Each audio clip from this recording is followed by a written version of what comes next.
Şeylerimizi devamlaştırmaz, hürmetli vatandaşlar ve genç İslam.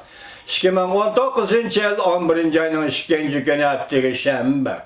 Endiki mavzumunda Amerika, Cungo söhbet vekilleri haftanın 5. günü telefonda alakalaşıp yadroluk meseleler doğrusu ortak tanış hasıl kıldı.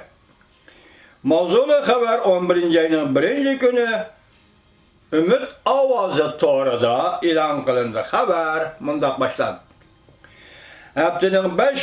günü yani 11. ayının 1. günü Amerika Cungo İşki Devletinin yukarı dereceli Suudi söhbet emeldarları Amerika Cungo Suudi gelişimi mezmunu doğrusu da telefon yığın açtı.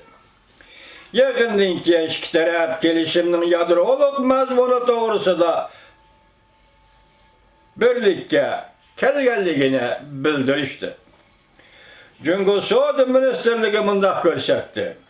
Cungo'nun muavveziri diyor ki haftanın 5. günü Amerika'nın Suudi vekili Robert Lighthizer ve Maliye Ministeri Steven Mnuchin bilen telefon yığını açıp iki taraf yadroluk Suudi doğrusu da astaydın kuruluş karakterlik muhakeme edip verip prensiple ortak tanışka geldi.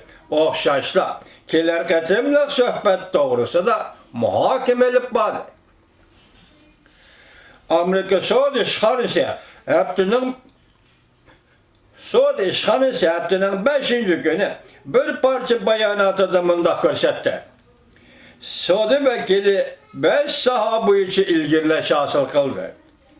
Hazır esilip kalgan meselelerini hal kılıp atıdı. Tilg elinmeyen, tekece kol elinmeyen meselelerini hal kılıp atıdı. Muavin dercilikle muhakeme yığılıp devamlık edip verildi. Muşu ayının 5'inde Amerika Cungo Suudi uğraşı toxtadı. Akilişim imzalayımız dedi o mesela Çili devleti de Muşu ayının 5'inde Amerika Cungo Suudi uğraşı toxtadı. Birinci baskışlık Suudi gelişiminin yazma nüshası tayarlaş başlandı. Bunun içinde tam boyunca böceğini östürüşüne vakitlik toxtuş ve Amerika'nın yezigilik mesulatlarını setip elişmez molları vardı. Amerika Koçmuş Ştatlarının Prezident Trump 10. ayının 31. günü mundak görsetti.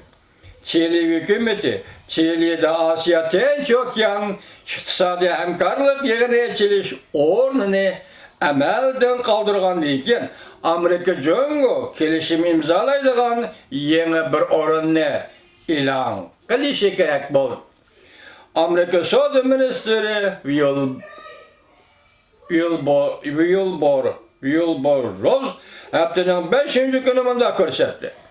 Amerika Cungo birinci baskışlık gelişimden ilgilişi yaxşı növbette Amerika taraf söhbetinin ilgilişinden memnun buldu, razı buldu. Bekar kılıngan Çili yukarı dercilikle yığını, Çili devleti de elip verildiğin yukarı dercilikle yığını hiç bulmağandı gelişim imzalaştın vakit cedvelini uğurlaştırdı. Amerika Cungo İşki Devleti'nin normal bir vakitte ortak tanış hasıl kılışını ümit kılımız dedi Wilbur Ross. Suudi Ministeri. Bundan başka William Ross mundak görsetti. Wilbur Ross mundak görsetti. Prezident Trump asay yolunu izlep mağadagan prezident emas.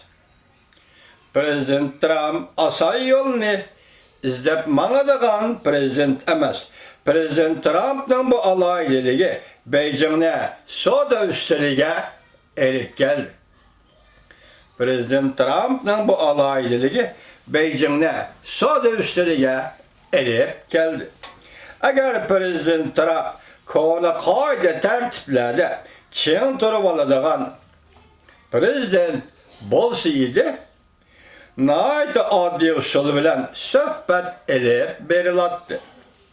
Ondaqda Ondaqda biz mundaq uzun yolga menep gitolmaydik. Oddiylik bizning prezidentimizning tabiati emas. Oddiylik Amerika xalqining prezident Trumpni prezident qilib saylab berganligining sababi emas. Amerika xalqi prezident Trumpning shu alayligi tufayli onu prezident qilib saylagan edi. O prezident Trump, yana prezident Trump har qanday narsani qabul qilishni xohlaydi. Ve her qanday xatarni o'ziga alalaydı. Mana bu alaylik prezident Trump'ның alayligi deydi. Amerika Cumhur İşki devleti hazır özlerinin halaqalları bo'yicha so'z söhbeti imzalashga tirishchilik ko'rsatdi.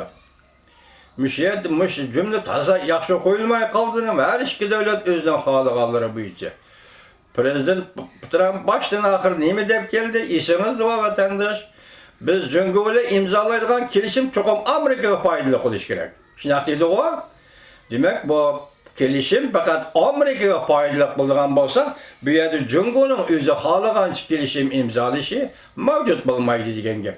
Mushu jumlada toza sog'lom bo'lmagan bir gap bordek turdi. Bu keyin chiqadi. Keyin ko'rishimiz vatandosh.